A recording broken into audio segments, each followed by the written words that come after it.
Welcome है सभी दोस्तों का आपके अपने यूट्यूब चैनल NRW में। दोस्तों आज हम आपके लिए लेकर आए हैं tense number 2 present continuous tense.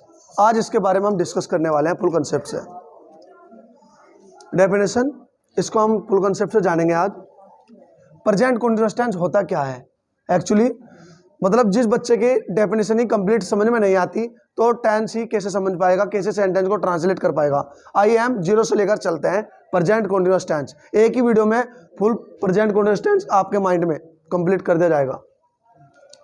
जिन वाक्यों के अंत में, हम पहले वाक्य ले लेते हैं हम अपनी तरफ से, उसके बारे में हम डिस्कस करेंगे।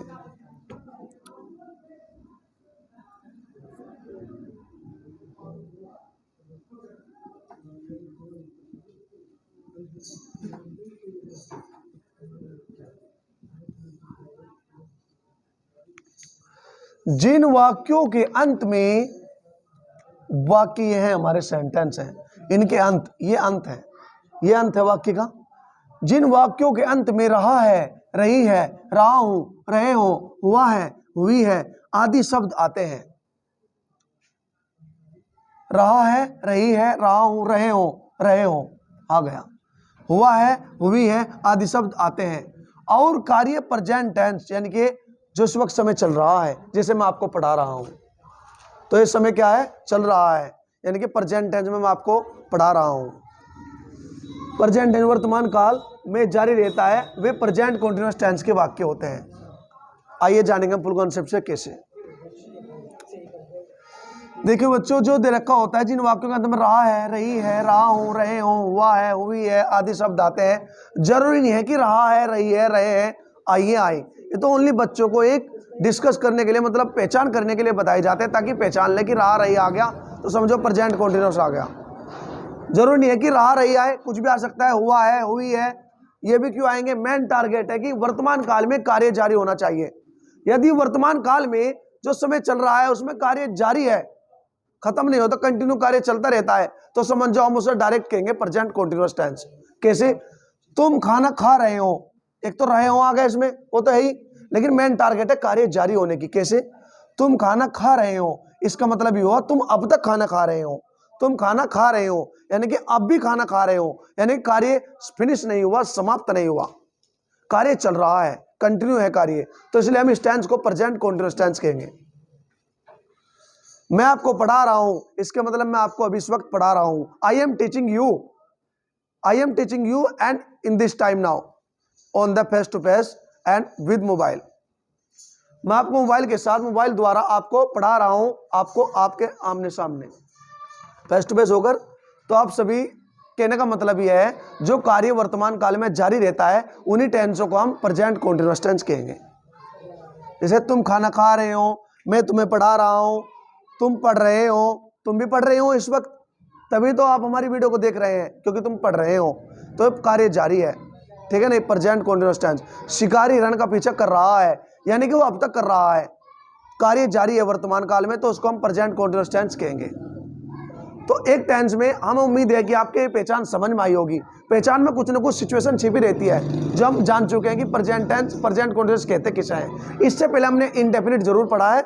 यदि आपको हमारी बेसिक वीडियो नहीं मिली तो आप NRW चैनल पर जाकर क्लिक कर सकते हैं, राइट कर सकते हैं कि present indefinite tense first video या फिर पार्ट 1 आप सर्च करें, आपको वीडियो हमारे यूट्यूब चैनल पर अवेलेबल होगी।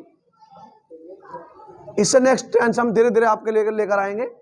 चले हैं, तुम खाना खा रहे हो, उसके बारे में हम एक्चुअली बाद में करेंगे, हम वाक्य को ट्रांसलेट कैसे करेंगे उससे पहले हम इसके बारे में जानकारी लेते हैं, ये रूल होता क्या है प्रेजेंट कॉन्टिन्यूअस टेंस, इसके रूल जानने वाले हैं अब हम। एक टेंस में 3 सेंटेंस होते हैं, affirmative sentence, negative sentence, interrogative sentence. Affirmative sentence यानी कि साधारण वाक्य, वो क्या होता है, जिन वाक्यों में ना तो नहीं का प्रयोग किया जाता और नहीं क्या क्यों आता, उसका रूल है सब्जेक्ट प्लस इजारम प्लस और की first form plus ing plus object. जिन बच्चों ने, हम पहले ही फिर भी कह रहे हैं, जिन बच्चों ने हमारी बेसिक वीडियो नहीं देखी वो हमारी बेसिक वीडियो देख लें कि सब्जेक्ट कहते किसे हैं, वर्ब कहते किसे हैं, ऑब्जेक्ट कैसे कहते किसे हैं। हाँ, जिसने हमारी बेसिक वीडियो जरूर देखी है तो वो जरूर, हम 100% गारंटी लेते हैं कि वो सेंटेंस कंप्लीट कर लेंगे। आइए इसके बारे में थोड़ा हम रूल फॉलो कर लेते हैं। विद सिंगुलर सब्जेक्ट,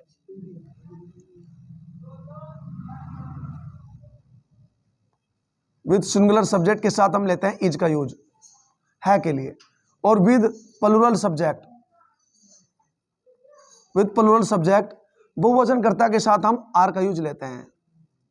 और यदि विद आई, यदि सब्जेक्ट आई हो तो हम उसके साथ ओनली, यदि सब्जेक्ट आई हो तो उनके साथ हम ओनली एम का यूज लेते हैं हो के लिए। ये आपको लर्न होना चाहिए बस, ओनली, और कुछ नहीं। और रूल फॉलो करें।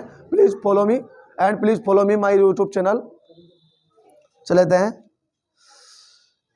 Affirmative sentence. जिन वाक्य, जो मतलब साधारण वाक्य होते हैं उनको हम साधारण रूल से बनाते हैं। जो निगेटिव होता है, निगेटिव सेंटेंस उसको कहते हैं जिसमें नहीं का प्रयोग किया जाता है, जिसमें निगेटिव सिचुएशन दिखाई जाती है, नहीं की भावना पाई जाती है, उसको निगेटिव सिचुएशन, निगेटिव सेंटेंस के रूल ही कंप्लीट करेंगे। और इंटरोगेटिव सेंटेंस जिसमें कोई ना कोई प्रश्न पूछा जाता है। इंटरोगेटिव सेंटेंस दो प्रकार के होते हैं, यस और no answer type question, number 2 WH type question. Yes और नो आंसर टाइप क्वेश्चन उसको कहते हैं जिनकी स्टार्टिंग में हेल्पिंग वर्ब शुरू होती है, जिनके शुरू में क्या आता हो, और जिनके बीच में क्या, क्यों, कैसे, कहां, कब, कौन, किसका, किसके आता है, उसको हम बोलते हैं WH टाइप क्वेश्चन। उनके बारे में हम फुल कंसेप्ट से जानेंगे और उनके वाक्य भी हम आज से हम ट्रांसलेट करना सीख जाएंगे। आइए चल लेते हैं। जैसे तुम खाना खा रहे हो तो अफर्मेटिव सेंटेंस, तो सबसे पहले क्या लेते हैं, सब्जेक्ट। अफर्मेटिव के रूल से बनेगा। सब्जेक्ट क्या है, तुम की इंग्लिश है यू। हाँ बेटा, लुक एट मी। वो ऊपर जाओ मैडम के पास, देखो सर ने भेजा है हमें, वो कुछ सामान वगैरह मंगाओ, तुम ला के दो ना, मतलब हम बाद में आएंगे बेटा। फॉरगिव मी प्लीज, थोड़ा किसी कार्य के लिए बच्चे को कहा है, कंप्लीट कर लेंगे। सब्जेक्ट लेते हैं। सब्जेक्ट है तुम को इंग्लिश में कहता है यू।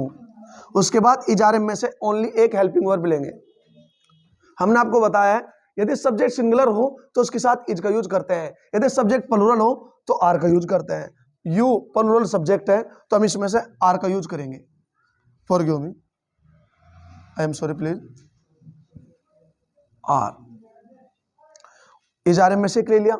उसके बाद लेते हैं वर्ग की फर्स्ट फॉर्म। वर्ब क्या है, खाना, खाना, खा, खाने की है ईट वर्ब। उसके बाद क्या लेते हैं, आईएनजी, ईटिंग।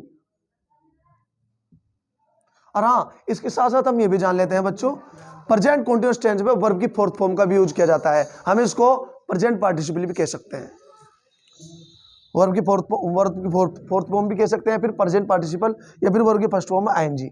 इसको डायरेक्टली बच्चों को लर्न कराने के लिए, ताकि नेक्स्ट कंसेप्ट कंप्लीट ना कर पाए बच्चा, उसको डायरेक्ट कह देते हैं वर्ब की फर्स्ट फॉर्म में आईएनजी, वरना ये भी कह सकते हैं वर्ब की फोर्थ फॉर्म।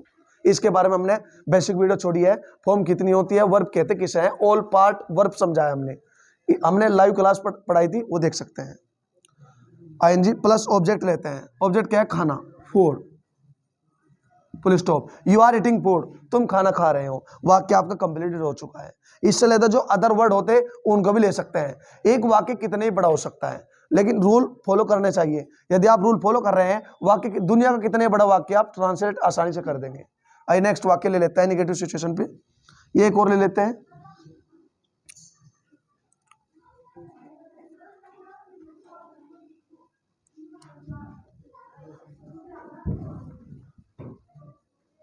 वह सिनेमा देख रहा है। अफर्मेटिव सेंटेंस, वह सिनेमा देख रहा है। पहचान आगे रहा है और कार्य प्रेजेंट टेंस में जारी भी है, तो हम डायरेक्ट कहेंगे प्रेजेंट कंटीन्यूअस टेंस हुआ। कौन सा, ना तो नहीं का प्रयोग आ रहा है और नहीं क्या क्यों आ रहा है, तो समझो अफर्मेटिव सेंटेंस है। शुरू में लेते हैं सब्जेक्ट प्लस इजारम प्लस उसकी फर्स्ट फॉर्म प्लस एनजी लेते हैं प्लस ऑब्जेक्ट। शुरू में लेते हैं सब्जेक्ट, सब्जेक्ट है वह की इंग्लिश है ही। उसके बाद लेते हैं इजारम। हमने आपको बताया था यदि सब्जेक्ट सिंगुलर होता है तो इज का यूज करते हैं, प्लूरल होता है तो आर लेते हैं, आई है तो एम लेते हैं। लेकिन सब्जेक्ट सिंगुलर है, ही जो होता है प्रोनाउन का थर्ड पर्सन होता है और यह सिंगुलर सिचुएशन दिखाता है, तो इसके साथ हम इज का यूज हमेशा करेंगे। उसके बाद लेते हैं वर्ब की फर्स्ट फॉर्म। वर्ब क्या है, देखना।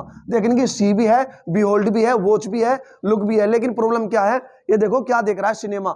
सिनेमा जो देख रहा है ना, वो कोई ना कोई अच्छे तरीके से देखता है सिनेमा, मूवी वगैरह, तो हम इसको वॉच कह सकते हैं, या फिर सी भी कह सकते हैं आप। सिनेमा तो सभी ने देखा है करीब। वर्ब की फर्स्ट फॉर्म। उसके बाद आईएनजी लेते हैं। He is seeing. उसके बाद लेते हैं ऑब्जेक्ट। ऑब्जेक्ट क्या है, cinema. He is seeing the cinema, full stop. हम उम्मीद है कि आपके वाक्य ट्रांसलेट करने समझ में आए होंगे। आइए चले तब निगेटिव सेंटेंस को।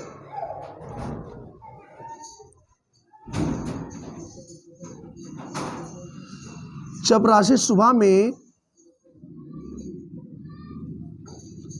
कॉलेज में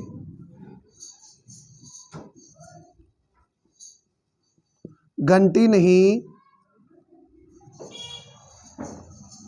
बजाता है। चपरासी सुबह में कॉलेज में घंटी नहीं बजाता है। इस वाक्य को हम इंग्लिश में ट्रांसलेट करेंगे। पहले देखो बजा फॉर क्यों भी हम टेंस दूसरे ले लिए, चलो हम इसको भी बना सकते हैं। ये प्रेजेंट इंडेफिनिट हुआ, कोई नहीं, इसके बारे में समझ लेते हैं।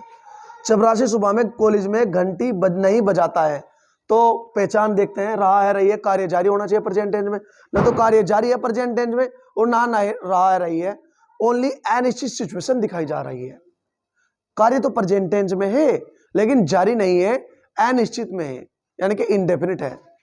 तो सब्जेक्ट प्लस वर्ब की subject plus do does plus not plus की first form plus object plus stop, यानी कि रूल से बनेगा। एक्चुअली हम पढ़ रहे हैं प्रेजेंट कंटीन्यूअस, तो हम इसकी सिचुएशन बदलेंगे, इसे प्रेजेंट कंटीन्यूअस में चेंज करेंगे।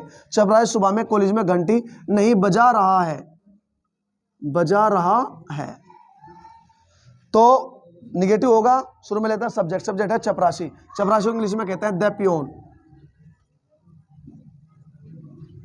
उसके बाद लेते हैं इजारे में से एक, चपरासी सिंगुलर है तो इज लेंगे, एक वचन के लिए इज का यूज करते हैं। उसके बाद निगेटिव है तो नोट का यूज करते हैं, द पियोन इज नॉट। उसके बाद उनकी फर्स्ट फॉर्म वर्ब क्या है, बजाना, बजाने क्या है, रिंग, RING रिंग। उसके बाद लेते हैं ऑब्जेक्ट, ING लेंगे, ING। ऐसा हो सकता है दोस्तों, यदि आप रूल को नहीं देखेंगे तो गलत कर सकते हैं, यदि आप रूल लेकर चलेंगे तो आप कभी गलत नहीं कर सकते। ING लेते हैं। उसके बाद लेते हैं ऑब्जेक्ट, ऑब्जेक्ट क्या है, घंटी, रिंगिंग द बेल। कब बजाते हैं, कॉलेज में, in the college.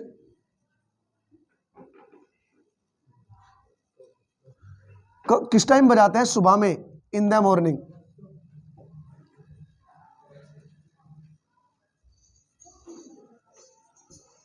Full stop. The peon is not ringing the bell in the college in the morning. चपरासी सुबह में कॉलेज में घंटी नहीं बजा रहा है। नेक्स्ट वाक्य ले लेते हैं इंटरोगेटिव सेंटेंस के। आप इनके स्क्रीनशॉट ले सकते हैं क्योंकि हम इसको क्लीन कर रहे हैं। Thank you.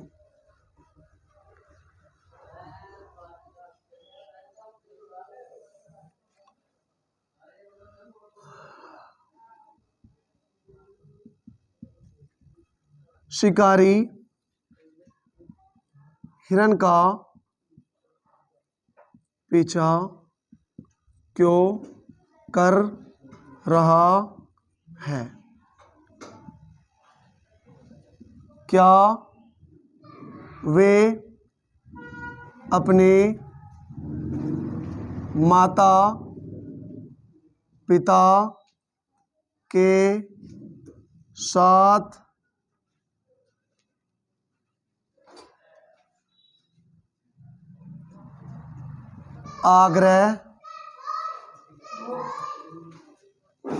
आगरा में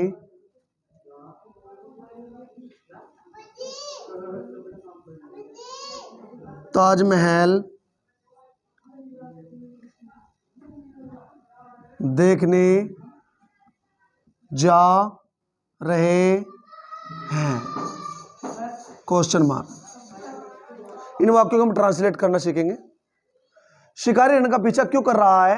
क्या वे अपने माता पिता के साथ आगरा में ताजमहल देखने जा रहे हैं? इन वाक्यों को हम ट्रांसलेट करेंगे। चलेते हैं। शिकारी हिरन का पीछा क्यों कर रहा है? Interrogative sentence. कौन सा? प्रेजेंट कंटीन्यूअस टेंस का पहचान आ गई। इंटरोगेटिव सेंटेंस का WH, जिनके बीच में क्या क्यों आए उसको बोलते हैं क्वेश्चन वर्ड। शुरू में लेते हैं क्वेश्चन वर्ड। क्वेश्चन क्या है? क्यों। क्यों की इंग्लिश है वाई। उसके बाद ये रूल फॉलो होता है, इजारे में से एक लेंगे। यदि सब्जेक्ट सिंगुलर है, शिकारी एक है, तो हम इज का यूज करेंगे। उसके बाद लेते हैं सब्जेक्ट, सब्जेक्ट है शिकारी, द हंटर।